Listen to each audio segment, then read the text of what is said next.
Salam sejahtera untuk kita semua. Pelajaran Sekolah Sabat dengan tema utama Istirahat dalam Kristus. Pelajaran ketiga, Akar-akar kegelisahan. Selasa, 13 Juli. Ambisi. Mempelajari pekan terakhir dari pelayanan Yesus di bumi sebelum penyalibannya selalu menjadi sumber dorongan dan inspirasi.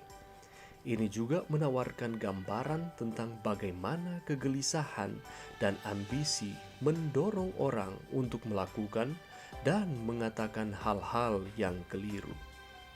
Ketika kita membaca Lukas 22 ayat 14 sampai ayatnya yang ke-30 dan memikirkan tentang kepiluan hati Yesus ketika dia mendengar para muridnya berdebat selama perjamuan hikmat ini mengenai siapa di antara mereka yang dianggap sebagai yang terbesar. Mengapa para murid teralihkan dari peristiwa penting ini dan fokus pada kebesaran manusia? Kita jarang berdiskusi dengan orang lain tentang siapa yang terbesar di gereja kita, keluarga kita, atau tempat kerja kita. Kita mungkin sering memikirkannya, tetapi siapa yang benar-benar secara terbuka membicarakannya? Ini bukan pertama kalinya pertanyaan ini diajukan dalam komunitas pengikut Yesus. Matius 18 ayatnya yang pertama mencatat, para murid membawa pertanyaan kepada Yesus dan membingkainya dengan cara yang lebih abstrak. Siapakah yang terbesar dalam kerajaan sorga? Jawaban Yesus melibatkan contoh langsung.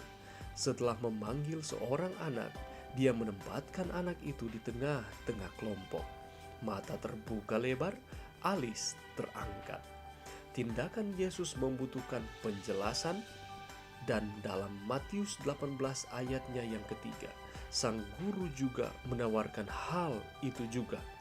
Aku berkata kepadamu, sesungguhnya jika kamu tidak bertobat dan menjadi seperti anak kecil ini, kamu tidak akan masuk ke dalam kerajaan sorga. Pertobatan adalah dasar untuk menemukan istirahat sejati dalam Yesus. Kita menyadari bahwa kita membutuhkan bantuan dari luar. Kita tiba-tiba menyadari bahwa kita tidak dapat bergantung pada diri kita sendiri, tetapi harus bergantung pada Yesus. Kita mengalami transformasi nilai-nilai dan ambisi kita. Yesus memberitahu para muridnya, percaya padaku dan mengandalkan aku seperti anak ini. Kebesaran sejati adalah melepaskan hak-hak Anda dan merangkul nilai-nilai kerajaan. Sayangnya, tampaknya para murid belum mempelajari pelajaran ini pada saat Yesus makan malam terakhir bersama mereka. Pertengkaran dan pertikaian menghancurkan saat persekutuan sempurna yang tidak akan pernah terulang kembali. Semua ini bahkan setelah bertahun-tahun bersama Yesus, melayani bersama Yesus, dan mendengar serta belajar di bawah kakinya. Betapa satu contoh menyedihkan, betapa rusaknya hati manusia. Namun, di sisi yang lebih positif, pikirkan tentang realitas rahmat Tuhan yang selalu hadir, bahwa meskipun ada diskusi yang menyedihkan di antara para pengikutnya, Yesus tidak menyerah atas mereka. Pelajaran yang bisa kita dapatkan pada saat ini ialah Kristus sedang mendirikan sebuah kerajaan di atas prinsip-prinsip yang berbeda. Ia memanggil manusia bukannya kepada kekuasaan, bukannya kepada ambisi, melainkan kepada pelayanan. Orang yang kuat menanggung kelemahan orang yang lemah. Orang yang kuat menolong orang yang lemah.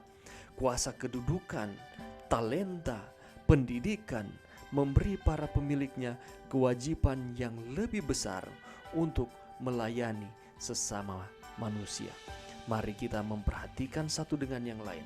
Mari kita menempatkan kepentingan orang lain lebih penting dibandingkan kepentingan diri kita sendiri, dan kita menghilangkan akan ambisi-ambisi yang dapat menjatuhkan akan iman kita dan pengharapan kita kepada Tuhan. Sehingga ketika hal ini kita lakukan, maka akar-akar kegelisahan akan dibuang jauh-jauh dari kehidupan kita, sehingga kita akan memperoleh kelegaan di dalam Kristus. Kiranya Tuhan memberkati kita semua.